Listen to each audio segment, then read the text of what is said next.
matagal na natin hinihintay yung mga istorya na yan. Now, gaya nga nung sinasabi natin na itong tinutukoy parati yung pagkagamit ng pondo, di ba? Kasi maaaring ang sabihin wala naman kami pinrose, ginamit naman tama sa tamang paraan, sa tamang bagay. Mali-mali lang itong dokumento namin. Pwede gano'n ang maging depensa. Oo.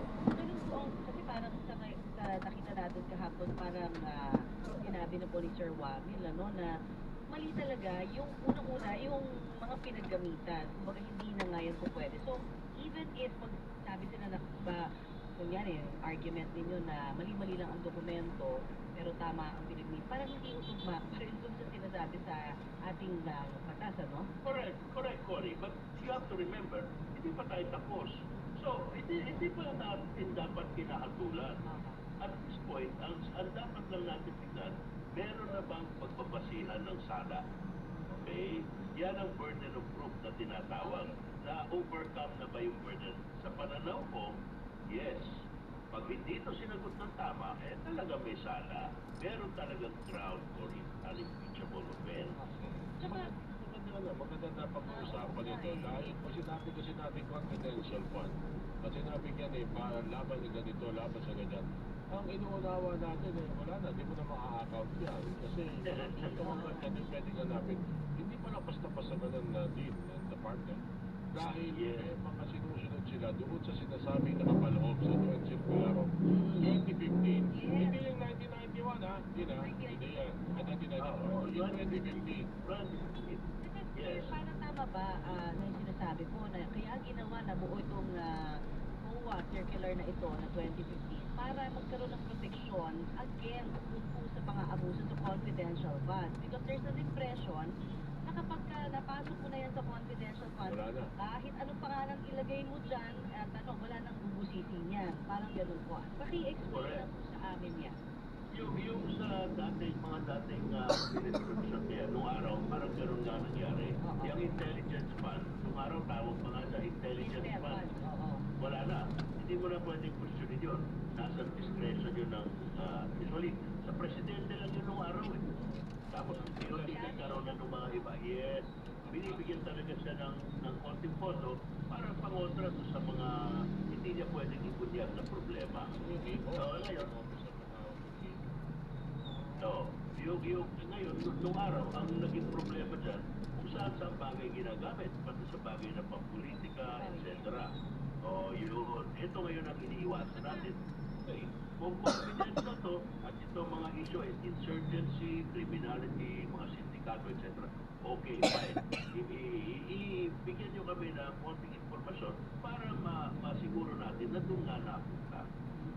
Tsaka, meron din kasi sinasabi rin po ng mga legal expert partner, di ba? Pwede niyo pong iliyat pa yan, no? Hindi mo i-divulge. Meron kang iliyat. Diba? Meron ka tong dapat yun na nasa isang boss or state. Yes.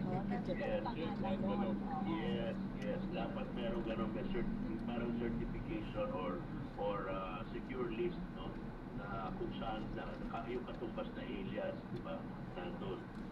Ewan ko kung hindi ko alam actually sa kaso ko kung meron ganun man ginawa o kung nagawa na or whatever. Pero gaya nga ng sabi ko, it's premature to say na wala. Di ba? Meron pang depensa. Ang sinasabi ng COA, wala kaming natanggap. Ang problema, ang sabi ni Wamil, wala siyang nakita o wala siyang natanggap. Bilang beses daw niyang hindi daw siya nasasagot sa publiko.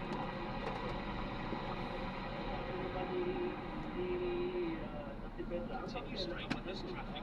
Natapos mo ba? Nalipat ako ng department. Kaya nga, hindi ng istorya. Tignan natin. May punto ba yung pagkakabangit din na makikipagkita para taga-level Wamil, hindi po wala ka na sa regular officiate kumabang. Narinig niyo ba yun dito? Well, I think yung bagong termino dyan hindi nga trabaho. Yan. Anyway. Hindi ko alam anong pinaka-purpose ng meeting pero parang wala.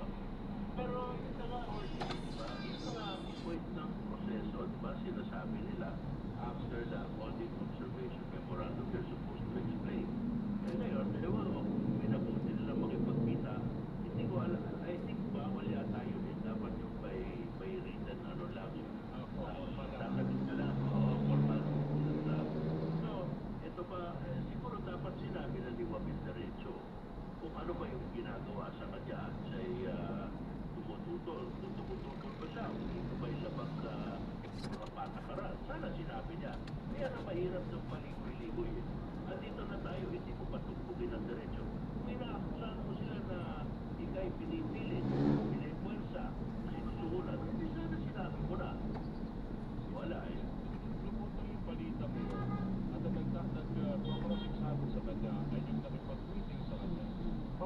ngayon pag dumating sa punto na hindi ko lang alam kung magkakaroon pa ng additional o magkakaroon pa dahil mukhang tapos na naman yata. But just in case, dumating sa punto na gustong maliwanagan ang korte, ang impeachment ko sa punto yun, si Atty. Bobo Mamata babagay na mag-cross-examine o iba na dahil sa yung subject ng pagkukulong. Paano ba yan tinitimbang sa proseso sa korte? Ano ang maaaring nangyari dyan? Pwede siya magpipigil para sa kanila. Continue straight to this traffic light. Hindi, ewan, di ba parang dati may planong tawagin siya na hostile witness. Hindi ko alam kung tinuloy ng prosecution yun. Pero pwede siya magtestigo. Wala naman problema doon. Pwede rin naman na ang kasama niya yata si Undersecretary Sulaika noong panahon na yun, di ba? Pwede rin naman si Sulaika magtestigo at siya magsabi kung anong ginawa nila ni Atty. Boa. Di ba? Ngayon, napansin ko, hindi naman ito binanggit ni Boa sa kanyang cross-examination. Di ba? Pwede niyang tanongin yun eh. Kasi si Juan Gilgis ko eh. But hindi niya tinalakay. So, hindi ko alam kung ilalabas nila or kung meron silang sorpresa doon. Maaari namang hindi na panggitin doon. At kung sila yung tanongin, sabihin, wala naman nangyari. Kasi kung may nangyari, di sana sinabi na ni Wabit. Pero on the part of prosecution, you think or na-establish nila yung presumption of misuse? Yes, I think that was clear from the discussion and the presentation of Pomilino.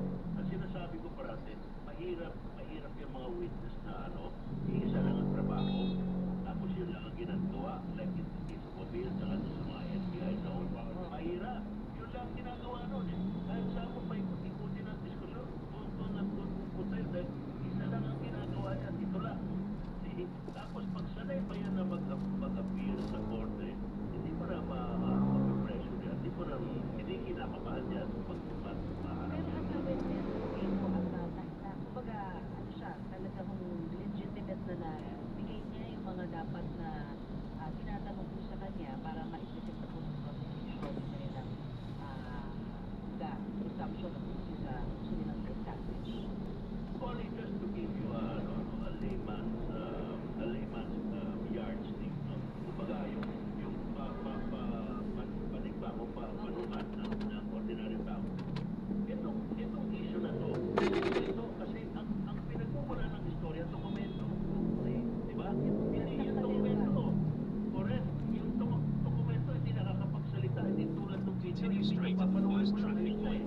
Then at the second traffic light, turn left. Kailangan bibigyan mo ng buhay yung dokumento. Yun ang nagawa ni Wabil. Nailabas niya yung storya ng dokumento at yung tao, yung mga tao yan, sa tansya ko mukhang interesado pa rin. Malaking bagay. Very effective yung nangyari. Alright. Ako na rin. Ako na rin po yung sa Borges. Defense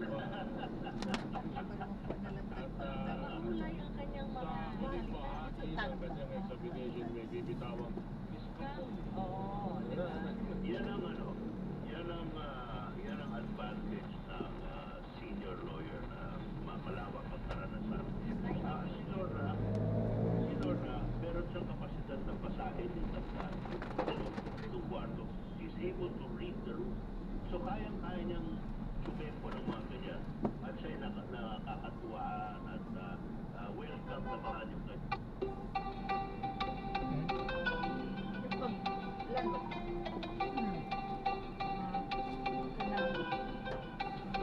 Sagutin ko lang po baka importante.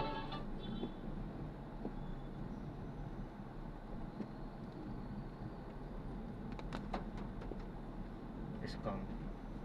Ano? Ang bagay na pinagsasabi natin. Pero once in a while, kagaya ito, very In teachers. 100 meters, turn left at the traffic light. Yung pinapagaan niya yung mood, medyo maganda yun. Kasi kung naalala nyo, nung mag-isa yan, si Rosa medyo napaaway to. Limang uri ng babaeng mabilis. So ito, magandang pagkakag sinyales na okay lang, support lang tayo. Let's keep it light, di ba?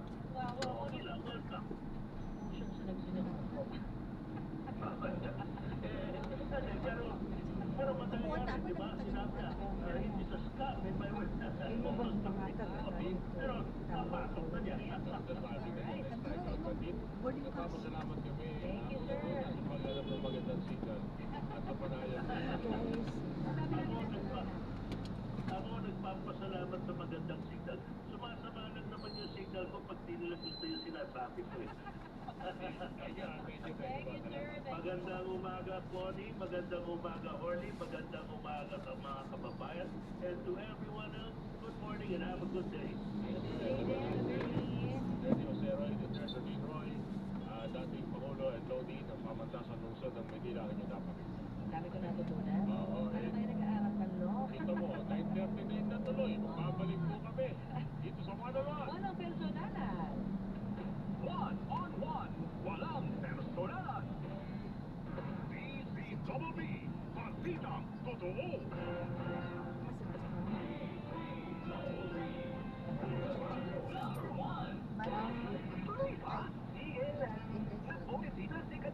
With the power of 3, vitamin C, Day plus vitamin D3 that helps as immunity support with proper diet and exercise. Potency plus Sig Advance. Soric acid, zinc, folic acid, ferrol, the generic name Potency plus Sig Advance. If symptoms persist, consult your doctor. Sige lang, kasi protektado ka. Tayo na sa iyo. Tayo'y magpatingin. Tayo na sa iyo. Sila'y expert sa paggagaling. Sa iyo. Inyong mga ay mahalin. Iyo executive optical. Ang optical. Iyo executive optical. Ang eksperto at magagaling. Ikaw 6. Expert eye care and affordable eyewear comes EO Executive Optical. EO Executive Optical. Love your eyes. Continue for 4 meters, then make a slight right onto P2's on River. Your maternal instincts always kick in. Magkakaiba man tayo, pareho pa rin ang instincts nating mga nanay. And when instincts meet science, You know, it's the right choice. Nature's Spring Distilled Drinking Water with its 12-step process that ensures safe, world-class, high-quality drinking water trusted by doctors. trust your instincts. Choose the trusted distilled water brand by doctors. Smells good. Tikman natin. Sarap. Everest Refrigerator. Love. Of course, yung ginawa natin together. Pero kasi lang, Refrigerator. Smelling fresh. ako na lang dito ano Everest Appliances, bringing quality and wellness Screenshot. to home, health, wellness, and energy savings. Everbest from Everest. Usapang negosyo tayo, alam nyo dyan papasok ang Global Dominion. Kung kailangan mo ng dagdag puhunan, pwede mong gamitin ang registro ng iyong sasakyan bilang collateral. Hindi mo kailangan iwan ang sasakyan. In 100 Pwede mo rin meters, itong gamitin make a habang side ginagamit ang right. Then loan in para 50 palaguin ang meters, negosyo mo. turn right. Kung In tayo ang 100 pinakamalapit na meters, branch ng make a Global side Dominion right. o Then in kanilang 50 website, meters, turn right. gfi.gov.ph para sa karagdagang detalye. In 80 meters, make a side right. Mag-BioFlu. Dahil pag may flu symptoms, pwede flu yan. BioFlu. Kaya anumang sintomas ng flu. Unilag quality yan.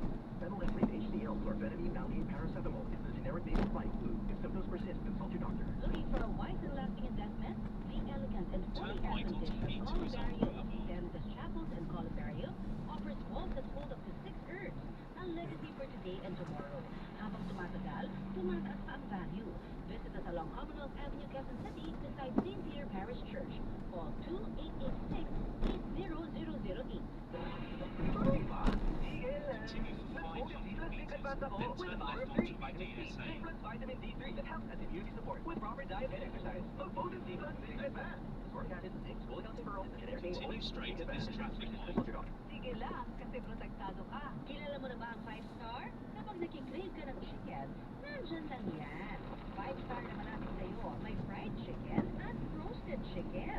Kaya may choice ka, depende sa trip mo. May chicken bowl din kung gusto mo ng quick and convenient na option. Kaya, tara na, dumaan sa 5-star. Hihingin ang paborito mo at i-enjoy ang chicken cravings mo. 5-star chicken na. Continue straight at the first traffic light. Then, at the second traffic light, turn left. Skincare products na ito. Gawa ang look. Garantisadong effective. At abot kaya rin. Sa pinaka-advance na gasto ng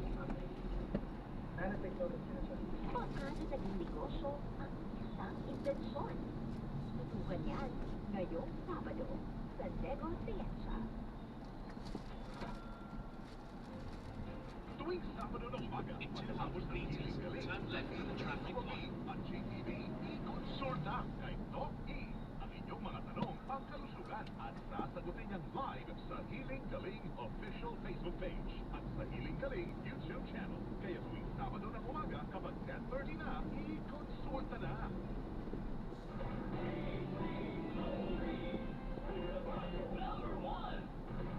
DZBB, Balitang Tama, Balitang Totoo.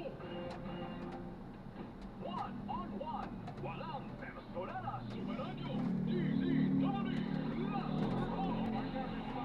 Yes, may mga kahapon. Parañaque City may anunsyo na rin po higil sa suspensyon ng klase si Mau de la Cruz sa Detalye. Mau! Orly, suspendido ang mga klase sa hapon sa lahat ng alta sa mga pampubliko at pribadong paaralan sa Luzon na Parañaque ngayong Miyerkules. Ito yan din sunod sa direktiba ni Mayor Edwin Olivares dahil sa patuloy na pagulan na dulot ng southwest monsoon o habagat na pinalalakas ng bagyong Maymay. Pinapayuhan ng lokal na pamahalaan ng publiko na mag-ingat at manatiling alerto dahil sa masamang panahon. Para sa mga emergency, maaaring tumawag sa mga hotline ng Parañaque City o sa 911. Ako si Mau de la Cruz and Jeremy sa Parañaque DZBB, Balitang Totoo. Sumaradyo, DZBB, Thank you, Mami Lagos Partner. In 100 meters, turn left at the traffic light. Ayan, ako ang tagapindot mo. 9:45 sa unang umaga para may ginagawa tayong orasan. Ayan. 15 minutes na naman, partner, at nasa pang-labing-tatlong trial day na tayo. Day 13, kaya kailangan natin malaman ng mga detalye ngayon. Pero ito Tutok naman, na, tutok sa ating Vice President, 10 a.m. Vice Presidential Trial Special Coverage. yun pa rin. Pero speaking of Senado, meron din tayong balita tungkol sa Senado. Pero sa ibang bagay naman to, partner, sige, ikaw na ang... Nagkaisa daw po kasi po Senador Partner sa panawagan sa Korte sa Pasig City na bawiin ang temporary restraining order kaugnay po doon sa minimum wage increase sa NCR. Ayan, marami matutuwa. Ewan ko pa naman, sino ang pwedeng magsabi, oy, bawi, wala mo Bakit nga ba? Kailangan mo i-din niya kung halimbawa may marami lang, may Ikaw na lang Nico mag-explain. Yes, oo. Sama-samang nanawagan ngayon ang Nagkaswerte yan din pa! Oo, ito sama-samang nanawagan ang halos lahat ng mga senador sa Pasig RTC Branch 152 para bawiin na ang Initial Temporary Restraining Order o TRO na pumigil sa pagpapatupad ng 85 pesos na dagdag sa minimum na arawang sweldo sa Metro Manila. Nagkaisa rin ang mga senador sa pagpapahayag ng suporta sa lahat ng hakbang ng Department of Labor and Employment, National Wages and Productivity Commission at ng Wage Board sa Metro Manila para maipabawi o mapabasura ang TRO. Nakataad ang mga ito sa resolusyon na inyakda ni Senate Majority Leader Juan Miguel Zubiri at nilagdaan ng lahat ng mga senador maliban sa mga nakakulong na sina Senator Rodante Marcoleta at Senator Diego Estrada at maliban din sa nagtatago na si Senator Ronald Bato de la Rosa. Sa resolusyon ay hinilin ng Korte na hayaang itatupad ang dagdag sahod na utos ng Regional Tripartite Wages and Productivity Board sa SCR para sa may 1.1 billion na minimum wage order sa Kamaynilaan. Bukod sa kanila kailangan ito ng mga manggagawa at kanilang pamilya, ipinaalala ng mga senador sa Korte ang Article 166 ng Labor Code na nagbabawal sa anumang Korte at Tribunal na mag-issue ng anumang preliminary o permanent injunction o TRO laban sa anumang proceedings ng National at Regional Wage Board. Sinabi din ng mga senador na dangerous precedent yung ginawa ng Pasig RTC o mapanganib na sundan ng ibang korte sa buong bansa na hindi makabubuti o delikado para sa mga manggagawa. Sa tingin ko rin, detalye ito ng Senado dapat final ang mga desisyon ng Wage Board tungkol sa pagbibigay ng komento at dapat igalang yan ng korte. Dito kaya nangalap ng tanda ng mga senador na kasabi ng majority block at tinutulungan siya ni Senator Robin Padilla sa pagkalat ng suporta ng mga kasabi ng Pinoya. Sa talo ko ni Asa Orly, makikita natin na ikalabing-tatlong araw ngayon ng impeachment trial ni Vice President Sara Duterte, pinabalik ni COA Auditor Roderick Guamil sa witness stand. Nakalaan na ngayon sa interjection sa pagtatanong ng mga senator judges sa testigo ni Guamil. Maaari din naman magtanong ang mga senator judges sa mga abogado ng prosecution at depensa. Si Guamil ay testigo sa paratan sa Vice President na misappropriation at misuse ng 612 million pesos na confidential funds ng OPC at DepEd. Kapag natapos sila, nasalan na yung sa COA State Auditor na si Felipe Del Campo. Pagtutunan muli ay yung tungkol nga sa confidential funds. So, ang sa dito, confidential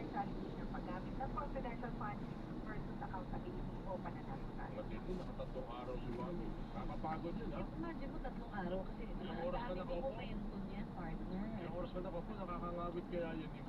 Oo, at saka nakasala ka sa gitna ng mga senador, Yeah. magkabila, mga abogado na magkabilang panic at ang audience mo. Pero alam mo, Tim, pa sabi nga ni Attorney Roy kanina na interview namin, ang dokumento naman, kumbaga pinubuhay lamang, no, ni Wamil doon sa kanya mga sinasagot na tanong. Kumbaga, based on the documents, di ba, na ano niya, na audit niya, kumbaga. Based sa documents at mga patakaran ng COA kung paano dapat i-liquidate ang confidential funds at kung saan pwede mag-spend sila. Kaya mas magiging madali kung doon lang siya nakabase, di ba? At saka ang dami niyan, ang dami pang mga dokumento niyan, di ba? Kaya matagal-tagal itong Article 1 na paglilitis eh. Oh, actually, 31 days at the request ng prosecution para liquidate sa Article 1 tungkol sa confidential funds. Pero, tingnan kung maaari niyang mabawasan. Depende rin sa takbo kasi ng paglilitis ito. Hindi naman in-expect na aabutin ng 3 araw si Wamil, di ba? Sabi naman nila, 27 yung witnesses ng prosecution para rito, pero over the weekend ay sinabi nilang 13 na lang yung kanilang isalang. Pero ang isang testigo ay Continue on EDSA towards buses only for 5 ilang oras kilometers. aabutin ng pagsalang sa witnessman. Alright. Pagkamantala mula rin sa Senado, para na witness superahan yun, hindi daw basta ito.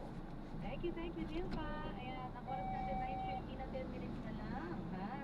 Bago alas 10 at magsisimula na rin po ang ating special coverage Yan. dito sa day 13 ng trial. O yan, magbabalik muna tayo. Meron pa ba? O, ito na. The attorney law na po. I wanted to ask you, meron po bang effect, if at all, yung kanyang mga punchlines? Is it helping the prosecution or is it helping more the defense? I think wala naman pong tinutulungan per se, no? Sa totoo lang po, ganito katagal yung trial and even in real court, nakakatulong din yung pagka-lighthearted minsan na moments, no? So, pag umay lang siya minsan sa alit oras ka naman nanonood nung mga kaganapan, no? Malaking tulong na rin yun. Siguro kailangan na mag-ingat na hindi sumobra masyado kasi of course, swerte lang din na I think it depends sa nakikilaro din dun sa moments na yun. But it can take a turn for the worse. Yes. Hindi, and it doesn't land well. I think we also have to recognize objectively that si Attorney Caponan really carries with her a certain gravitas that only comes with seniority. And hindi po kaya gawin ito ng madaming abogado, no? So, dapat, baka wag lang po ma-encourage lahat na ganito po for every time na may trial. Opo. Sa mga trial lawyers din po ba, napapanood natin ito sa mga sine, na kung minsan magsisingit sila ng isang alam naman nila ma-expunge o tatanggalin sa records. Pero naisingit na nila, di ba? Kagaya ng scam. Sabi na gano'n. I move to Strike. Pero naisingit na niya. Is that a usual tactic or trick by trial lawyers, attorney? Well, nakita ko lang po siya used in real court. So, ginagamit naman po talaga siya na technique. Ang warning lang po, usually ay wag po i-test yung patience ng korte. So, depende din po yan doon sa judge mismo. Some judges allow it and will strike it off naman po ang tawag na dito pa-strike out after. Parang narinig pero wala doon sa official na record. Pwede naman po mangyari yun. But ayun nga po, ideally, hindi naman po siya ginagawa. Baka gaya ng sui generis ang impeachment, sui generis lang po talaga si Attorney Lorna. And therefore, baka iwasan din po natin na gano'n kadalas yung paggamit. No? I think, objectively from the academic perspective, kinikilala din kasi natin na public trial itong impeachment and therefore may performance involved in it. No? Performance na usually we would not see in trial court dahil mas stricto po yung rules and often mas stricto yung judge. But at least for the moments yesterday, it worked. Hindi po yung guarantee na it will work in the future. Yung sinabi ni Attorney Lorna na, ay, akala ko makakalusot. Sabi, hindi siya nakakalusot lahat. But on a serious note, Attorney Paolo, no?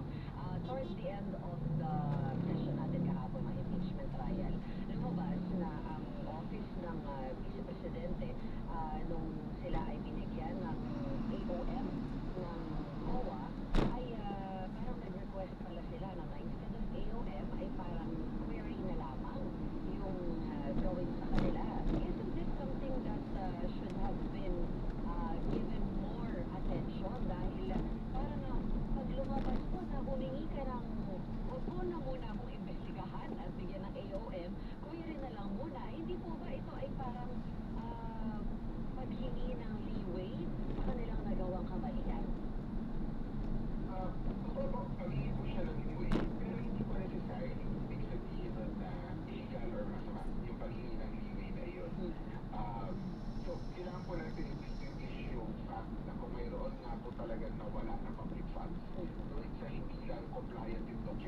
investigation.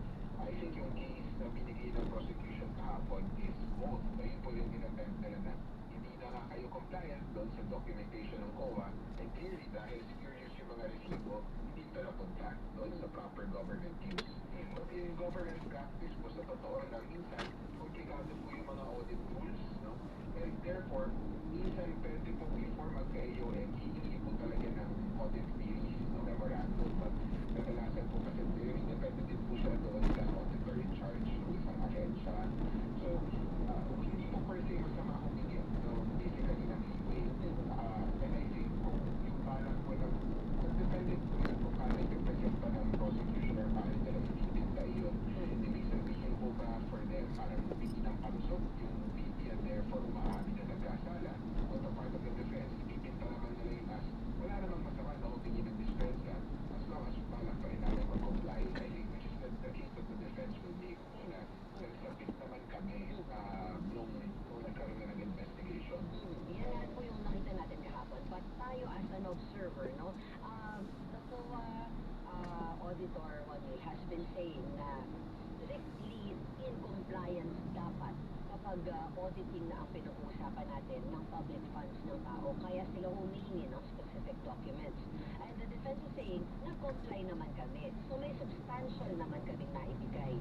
Kung tayo po na nanonood, paano po dapat natin ito i-proseso? So, unang kailangan natin kilalanin na pagdating sa confidential funds, yung batas mismo and yung audit memorandum circular mismo, kinikilala niya na meron siyang pagkakatangi-tangi na character. Madami doon sa mga expenses for confidential funds ay yung hindi naman usual na may lalabasan na resibo. No?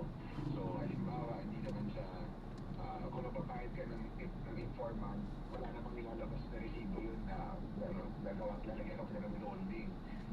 Or kapag kailangan nyo na magbayad ng expenses for transportation, hindi po lagi yung maglalabas ng documentation na kailanganin kung regular expense, regular fund ito ng gobyerno. For example, yung QP na paaralan. Pero hindi po ibig sabihin na dahil lang flexible yung rule ay wala pong responsibility at all na isubstantiate yung paggastos ng confidential funds. In fact, pag tinignan po yung memorandum circular, selyado, confidential po yung documents doon mismo na point out po dun sa cross-examination such that hindi dapat matakot yung ahensya na pag dinisclose nila yung totoong tao na binayaran nila or pag dinisclose nila yung totoong equipment, etc. or expense na pinagbayaran nila ay marirelease yung purpose or yung object ng surveillance. So yun yung una, hindi po sila exclusive from documentation requirements kahit may flexibility. Pangalawa, yung mail check po roon ay required na mag-submit ng results or accomplishment yung ahensya na may confidential funds. So in particular, pagdating dun sa reward for Silis naman yung sticker na pampapilit. Papilit sa katong mga box. Box nga. Bag. Nag-giveaway sa inyong linaw. Una ka, kay kinalang papilitan na ito una. Nag-unigigig, kay basin daw uginom na commercial. Pulo Papalit mo yan. siya pa rin yung So, sticker. Itong bag pa sa ninong ninang. Kaya doon man niya daan. So, butang ni daan. ng katatagan sa kanyang bansa. Patnubayan niyo po kami, Panginoon, dito sa aming sagrado tungkulin. Amen. Amen. The clerk of court. Okay na tayo. The clerk of court will now call the roll. Call of members. Senator Judge Aquino, Senator Judge Cayetano Alan, Senator Judge Cayetano Pia, Senator De La Rosa, Senator Judge Ejercito, Senator Judge Estrada, Senator Judge Go, Senator Judge Ontiveros, Senator Judge Lacson, Senator Judge Lapid, Senator Judge Legarda, Senator Judge Marcoleta, Senator Judge Marcos, Senator Judge Padilla, Senator Judge Pangilinan, Senator Judge Soto Lasur, Senator Judge Tulfo Irwin, Senator Judge Tulfo Rafi, Senator Judge Villanueva, Senator Judge Villar Camille, Senator Judge Villar Mark, Senator Judge Zubiri, the presiding officer, Senator Judge Escudero, Senate President Gatchalian. With 16 senator judges present, the chair declares the presence of a quorum.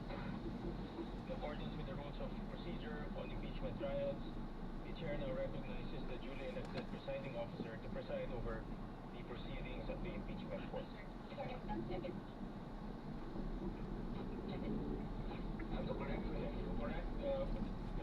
To correct, we have 17 senator judges present. Thank you, Mr. Senate President. If there are no objections, we shall dispense with the reading of the Journal of the Senate Citizens and Impeachment Court dated August 4, 2026 and shall consider the same as approved. The clerk of court will please call the case before this impeachment court. Case number 004-2026 in the matter of impeachment trial of Vice President Sara Zimmerman Duterte. Appearances.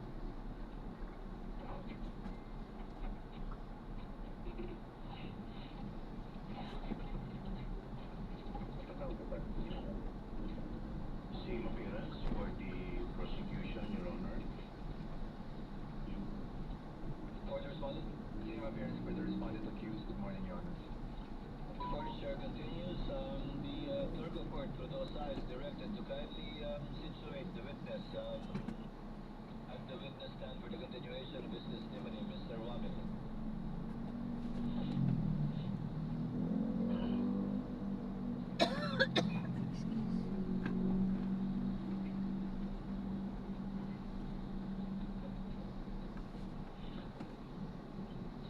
Mr. Wamil, I would like to remind you that you will be continuing with your testimony under the same oath that was administered to you the other day. The other Santa, sir. Yes, sir. Thank you. When we adjourned the examination of the witness by the counsels for the parties were finished, and we will now proceed with the interjections of the senator judges this morning and yesterday. We already indicated the sequence of the interjections and questions from the senator judges. First to make his interjections will be Senator Rafi Tulfo. Sir, you are recognized. You have 2 minutes and you may proceed when you're ready. Your Honor, may I be recognized first? Yes, what is the pleasure of the Honorable Chuck? Your Honor, may we request the counsel for the prosecution, Attorney Kapunan, be recognized, Your Honor.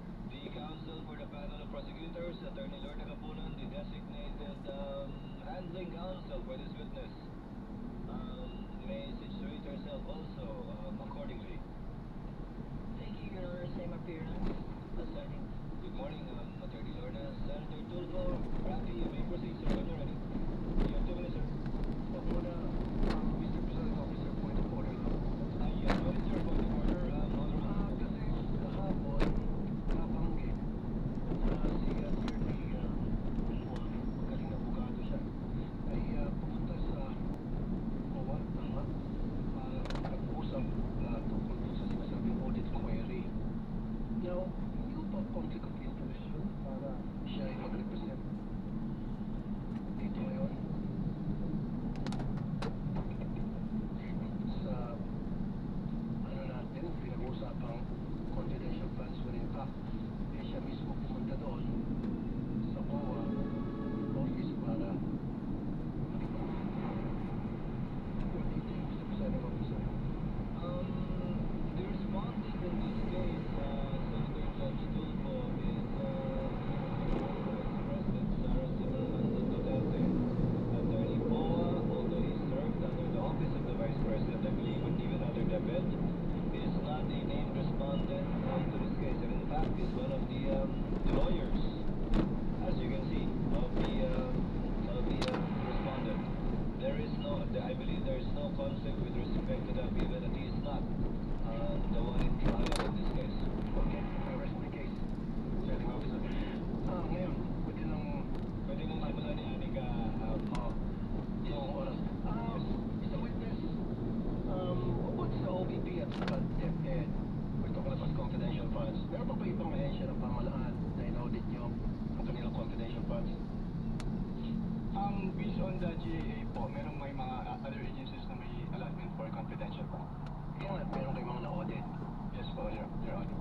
At dito sa mga agencyang na-audit ninyo, magkapareho bang utilization nila ng confidential funds sa OBP, DepEd under BP Sara and those agencies na in-audit nyo?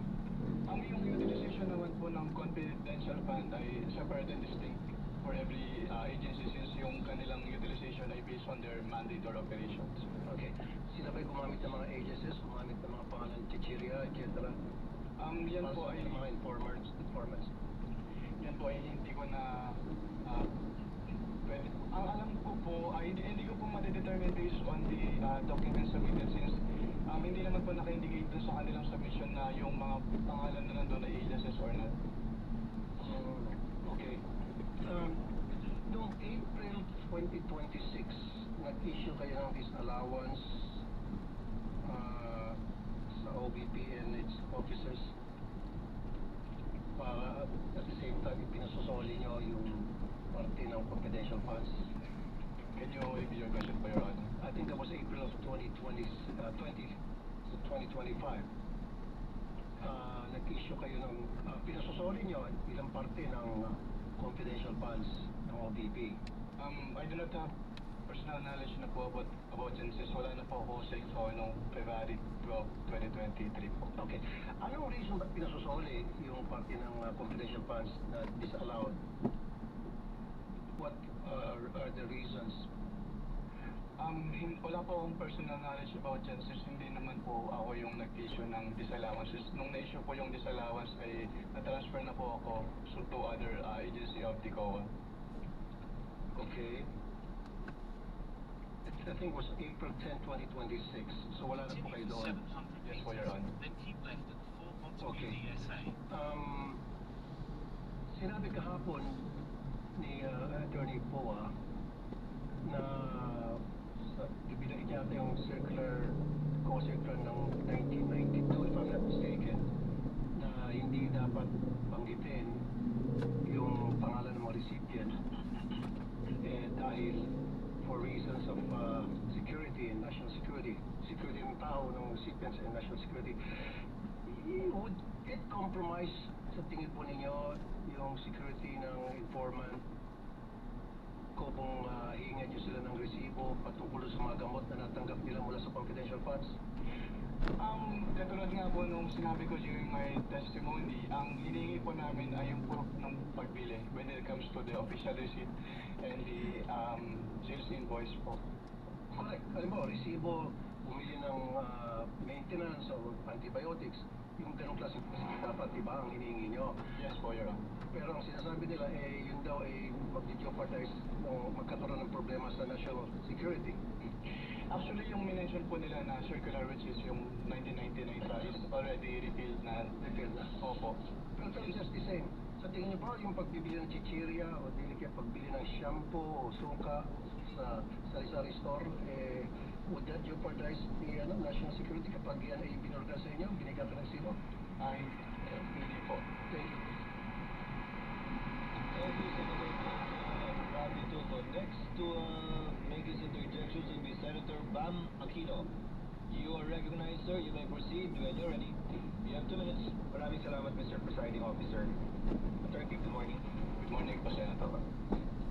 So, ang common understanding ko kasi ng confidential funds ay secret, pwedeng sa kung ano-ano, hindi pwedeng ibulgar sa publiko. Hindi po ito totoo, no? Meron po talagang rules and regulations sa paggamit ng confidential funds. Yes, for Your Honor. Were you already part of the ICFAO in 2015? Yes, for Your Honor. So, yung pinakitang memo noong 1992 at itong memo na pinag-usapan natin na circa 2015, parang magkaiba siya. Yes, for Your Honor.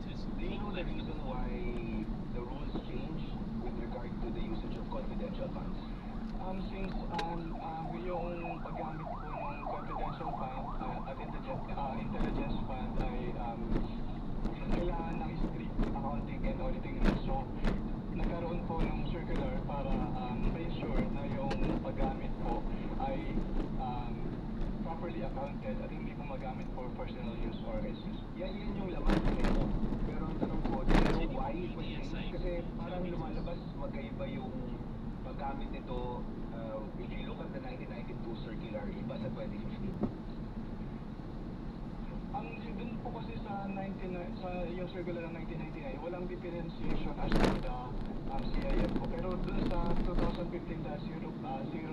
kasi dun na in-specify na dapat yung confidential fund ay gagamitin lang sa ganito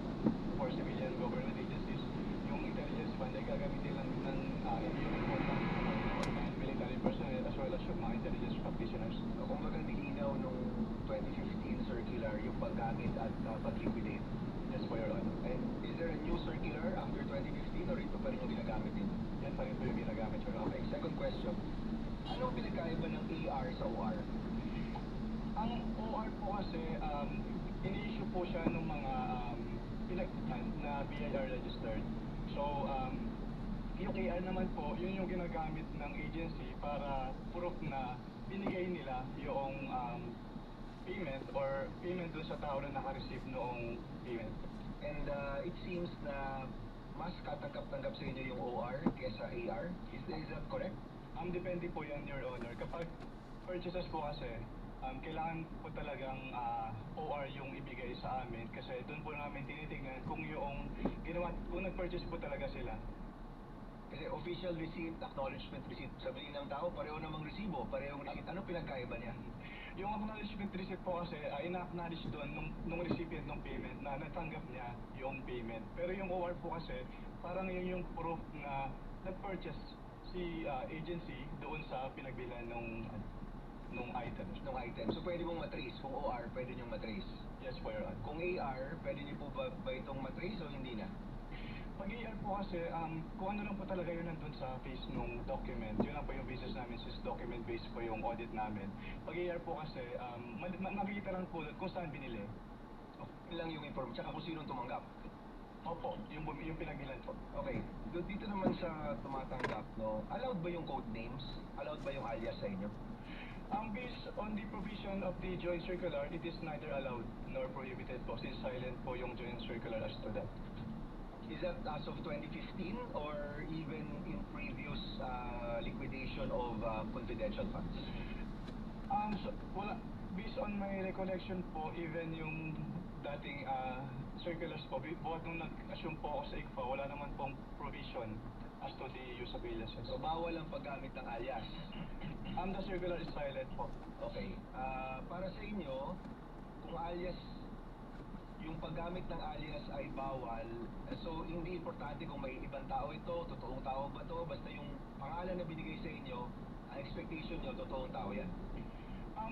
Based on this, kasi ang katulad nga po nung sinabi ko, document-based po kami, so wala po kaming way to determine if this is an alias or not.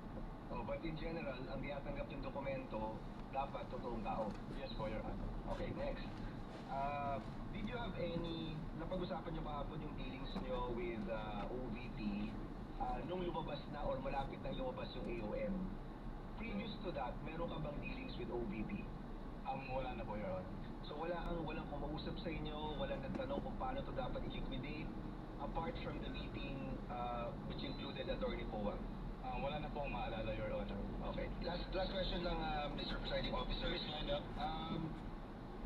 Yung putis, yung AOM, ibig sabihin yan, may chance pa kayo i-correct, di ba? Yes po, Your Honor. Pag notice of disallowance na, may chance pa ba yan i-correct o naniningil na? Actually, the moment that we issue notice of disallowance, nire-require na po yung accountable officers to restitute po yung amount. And to your knowledge, is there a notice of disallowance for the OVP and DepEd funds? Wala po akong personalis, pero nakita ko po sa news po, so I was made aware na may end na po yung OVP 2022. So may notice of disallowance na ang OVP for the 500 million pesos? For 125 million pesos po for the fourth quarter of 2022. So sinisingil na yan kay Vice President Duterte? Yes po, Your Honor. Thank you, Mr. President. Thank you, Senator John Aquino. Next to make his interjections is Senator Judge Pangilinan. You are recognized, sir. You may proceed when you're ready. Thank you, Mr. President, Mr. Presiding Officer. Magandang umaga, Mr. Witness, Ginoong Wami na umaga po, Your Honor. Yes. Ay, hindi na siya Nabanggit mo sa testimony kahapon nung isang araw na yung tinatawag na supporting documents, kasama dyan ay either sales invoice o official receipts. Tama? Yes po, Your Honor. Okay. Let me backtrack a bit. 10 years kang nasa ICFAO, tama? Yes po, Your Honor. Almost 10 years po. Okay, without mentioning the agencies, ilang agencies ng gobyerno ang na-audit mo tungkol sa confidential funds? Marami na po. Pag sa NGOs po, parang nasa 30 plus na po yung na-audit ko. And sa LGUs, marami na rin po. Hindi ko na po mabilang kung ilang agencies So, na po yung more than 30. Yes po, Your Honor. Okay.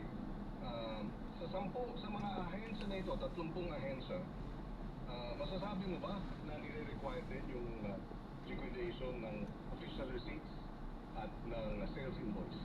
Yes po, Your Honor. Kasi yung requirement po ng circular ay ini-enforce po namin sa lahat ng agencies na ina-audit po namin. So sa 2022, from December 21 to December 31, ilang sales invoice o kaya official receipt ang kasama dun sa mga liquidation report? Wala po sinabit sa amin, Your Honor. Iisa. Management receipts lang po yung sinabit sa amin. 849 acknowledgement receipts, tama? Yes po, Your Honor. So, may isa dun sa mga ginastos, walang official receipt at walang sales invoice. Yes po, Your Honor. Okay. Sa karanasan mo sa 30 mga ahensya, masasabi mo ba na yung findings ninyo dito sa OVP ay similar o standard ba? O nangyayari rin yung ganong walang official receipt at walang sales invoice sa mga liquidation? Yes po, Your Honor. Since sina-apply naman po namin uniformly yung provisions po ng Joint Circular 2015-01. Kasi puro AR ang sinasabit ng ibang ahensya? May mga agencies po na nagsasabit naman ng OR po.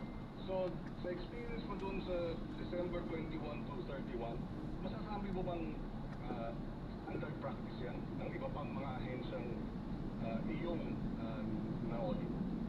Hindi ko po siya masasabing standard practice since ito po yung kauna-unang beses na puro AR po yung sinabit sa amin.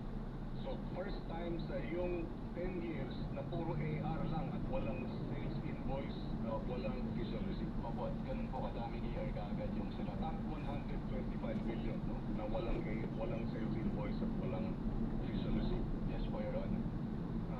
Doon naman sa usapin ng kung walang sales invoice at walang official receipt, masasabi mo ba na halimbawa yung sa medicines, talagang medicines ang ginasta?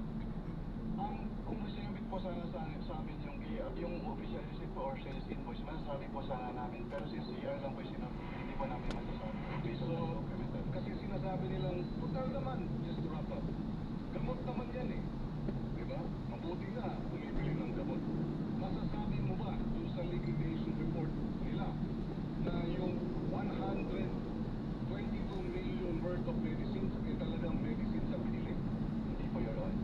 Okay, no further questions, Mr. President. Thank you, Senator Judge Molina. Next, first interjections will be Senator Judge Erwin Tulfo. You are recognized, sir. You may proceed when you're ready. Continue straight.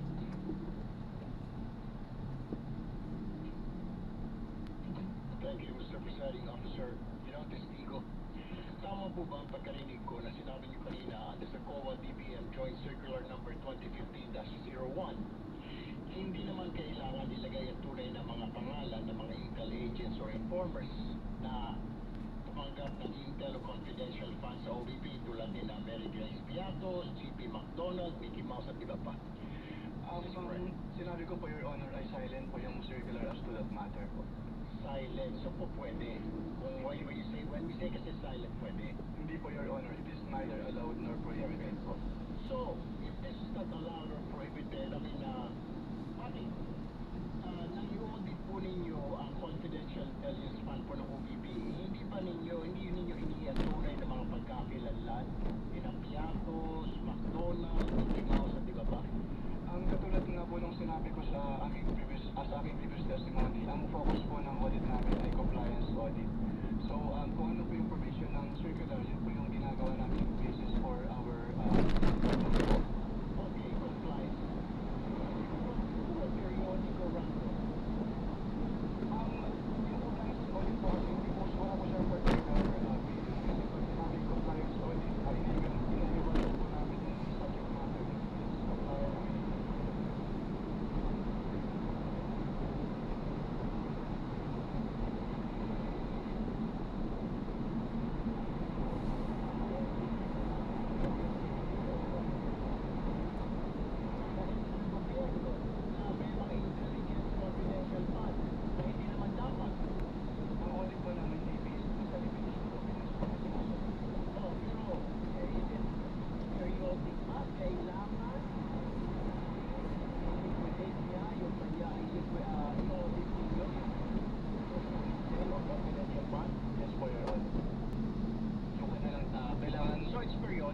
random.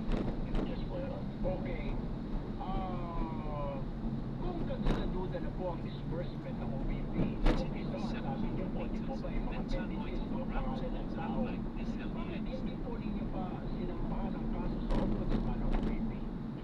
Well, under our rules po, Your Honor, pwede lang namin siyang i-refer to the office of the Ombudsman kapag nagkaroon ng final order at hindi po kinumply yung OBP yung order po. Bakit? Nasa ano po ba yung order ngayon? Ano na po status? Ito mga findings nyo. 2023, 2024, 2026 na po tayo ngayon. Hindi wala po akong personal na support sa status po nung since hindi na po ako connected sa ICPAO.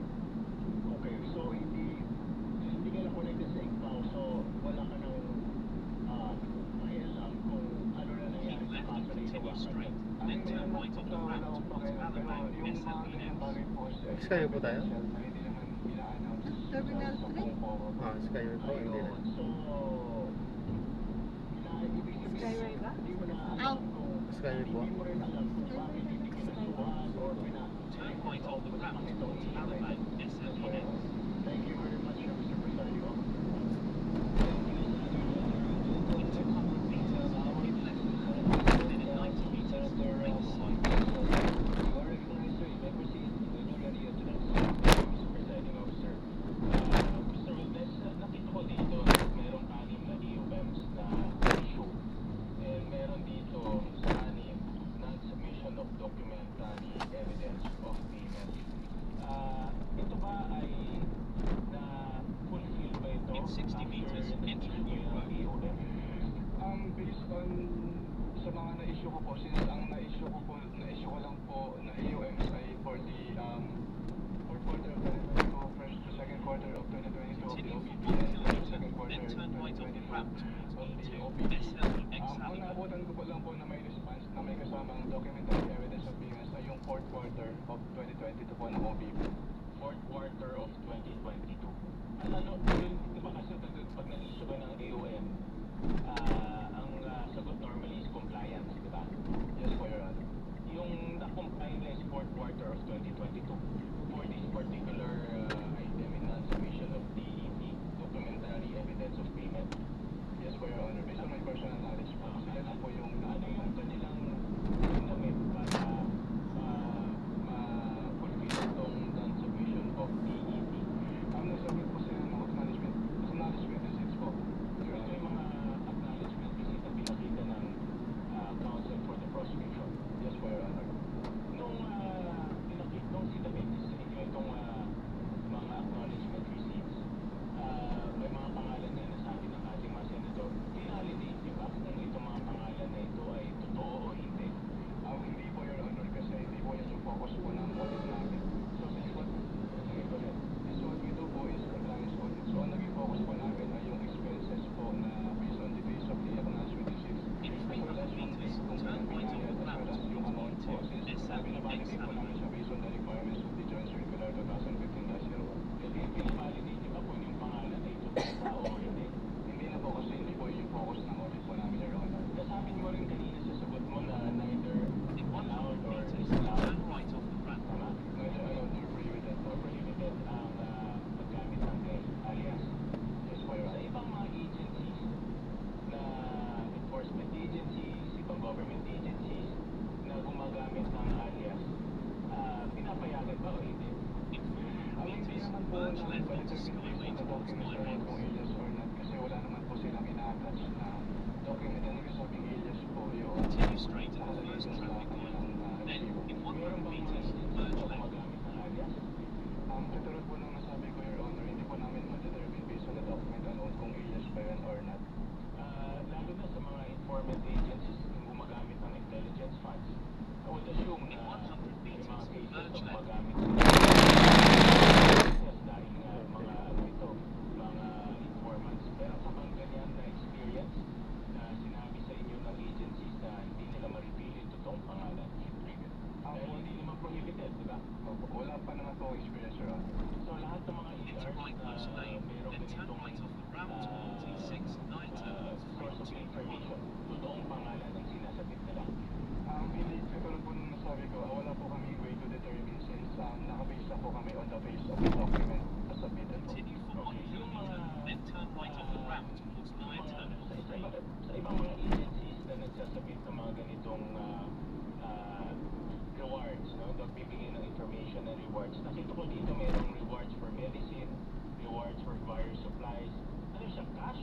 for medicine o for kind ang ibinibigay? Ang based on those documents po, since nakalagay Dosinofen parenthesis medicine, so medicine po yung binigay. Then yung isa po, PMW was Dosinofen parenthesis vials, so vials po yung binigay. So, ibig sabihin, may reward sila, hindi cash ang binigay, medicines at various supplies. Based on the acknowledgement po, yes po, Your Hindi Honor. disallowed. The joint circular naman po is, wala naman po sa naka-specify kung paano nila babayaran yung reward. So, yung requirements po nung circular. Thank you, Mr. President. Thank you, Mr. Senate President. Next, for interjection, Senator Judge Villanueva. 45 lang po. Sir, you may proceed when you're ready. You have 2 minutes. Thank you, Mr. President. Si Liz pala itong pumasari Sir, are you aware of ESI 100? Ha? 1K. It's International Standards of Supreme Audit Institutions. I am aware po of ESI, pero yung specific po nung nahanap, hindi ko po malikot. Member po yung Pilipinas at found on the word professional skepticism that requires an auditor to question records submitted, but also to fairly consider yung agency's explanations and contrary evidence. Is that correct? Yes, po, Your Honor. Para lang maintindihan natin, pwede po bang sinuri ang mga transaction? Ibig sabihin, isa-isa po ba itong i-examine lahat? Gumagamit pa kayo ng sampling, isang transaction, o yung sinusuri, gumagamit pa kayo ng materiality assessment, sa pag-pili at evaluation ito? Hindi po, Your Honor, lahat po ng documents na i-evaluate po namin. So, lahat, tinutugmaan niyo po ba yung mga transaction from original receipts, accomplishment reports, at iba pa? Yes, po, Your Honor. Your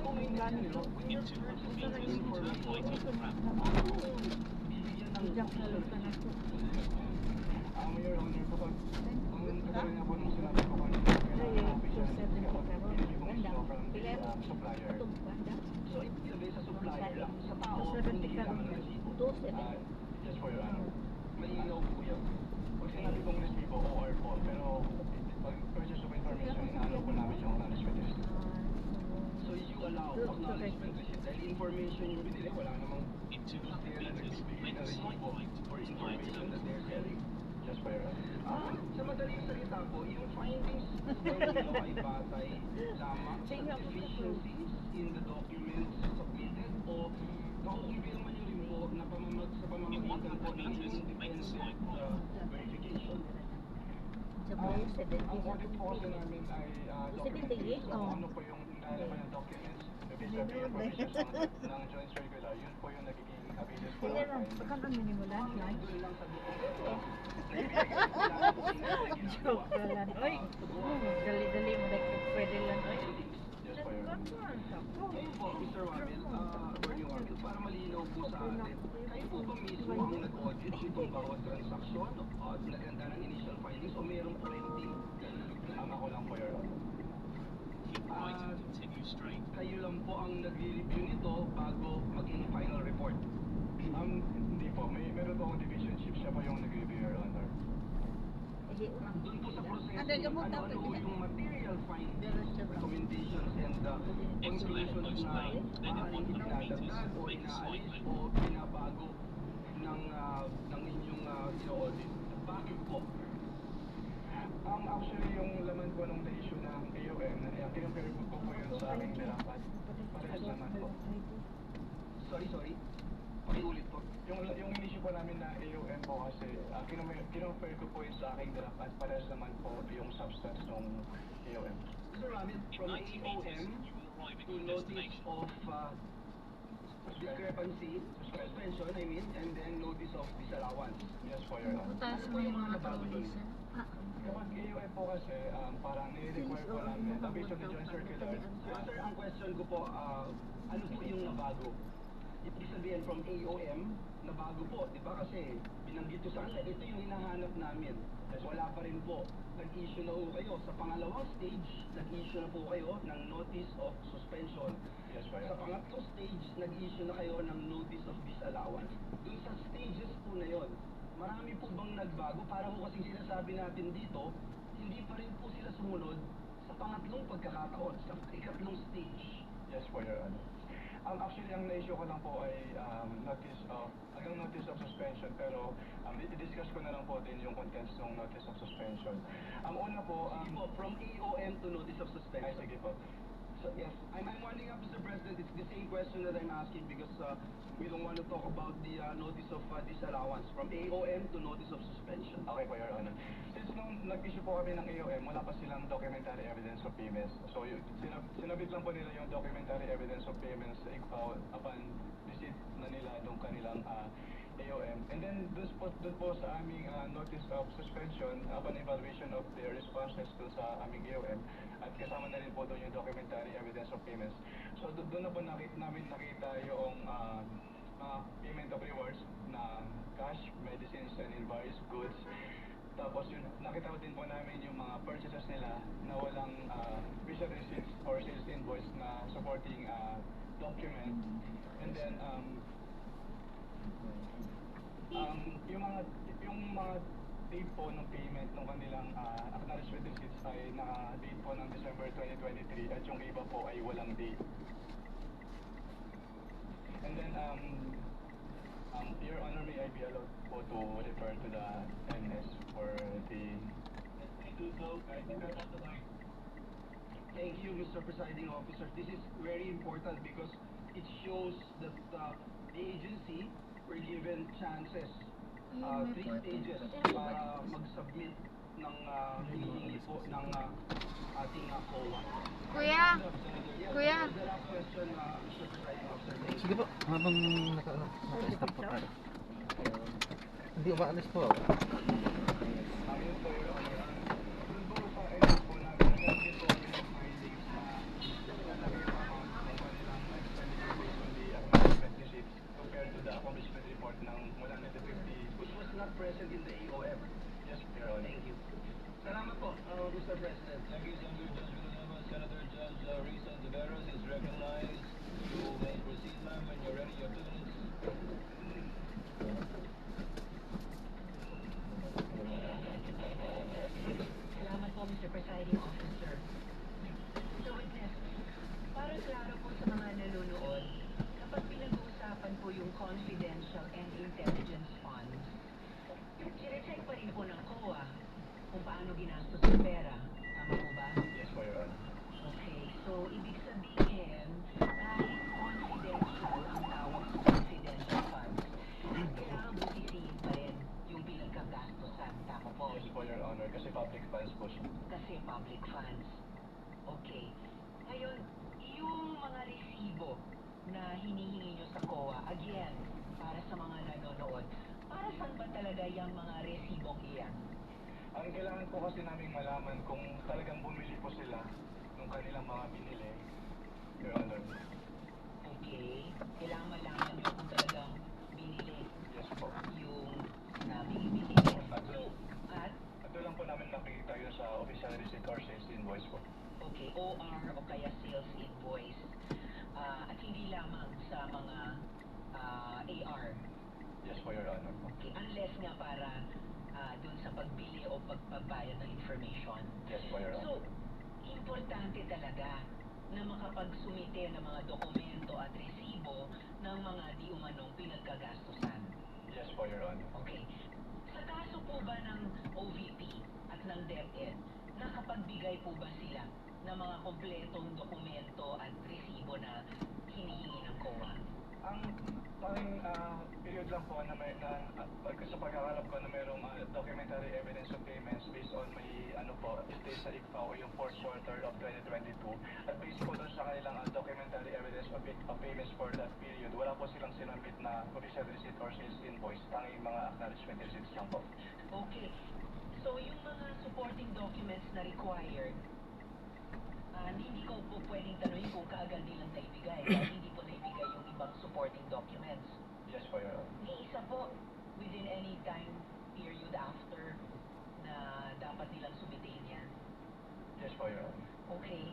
So, hindi ko rin kailangan tanungin kung kumpleto ba ang ibinigay dahil hindi ba kumpleto ang ibinigay nilang mga dokumento at resibo? Pwedeng paulit po ng tanong. Kompleto ba o hindi kompleto yung ibinigay nilang mga dokumento at resibo? Hindi po kompleto, Your Honor. Hindi kompleto. Now, according to the joint circular, kailangan ng evidence of success for rewards and payouts. So, itong tinatawag na evidence of success for rewards payments, naibigay po ba ito ng OVP? Hindi po, Your Honor. Naibigay po ba ito ng DepEd? Katulad nga po ng sinabi ko, yung sa OBP lang po yung may DEPs na naabutan ko. Alright. Pero hindi po naibigay ng OVP yung evidence of success for reward payments. Opo. Pero i-clarify ko lang din po, since ako po yung nag-initially evaluate noong first and second quarter ng DepEd, based po dun sa aking mga na-evaluate na documents, wala din po silang sinabit na documentary evidence of payment. Documentary evidence na of success of the surveillance activities or information gathering activities po. Okay. Sa simpleng salita, bakit importante itong evidence of success sa rewards payments? Diyan po kasi malalaman kung valid ba yung naging payment nila ng Ayan, so na-drop na natin sila. Maraming salamat po sa panonood at hanggang sa muli. Ingat at God bless. Paalam po muna pansamantala. At tayo ay gagawa na ng ibang video sa ating susunod na misyon. Paalam po muna pansamantala. This is Jam the Filipino Channel. Ang inyo po nito. Paalam po. Meron na pala ang gobyerno sa mga operasyon iyan. Yes po, Your Honor. Kaya po namin i-require na i-submit po yung... Alright. Salamat, Mr. Witness. Salamat po.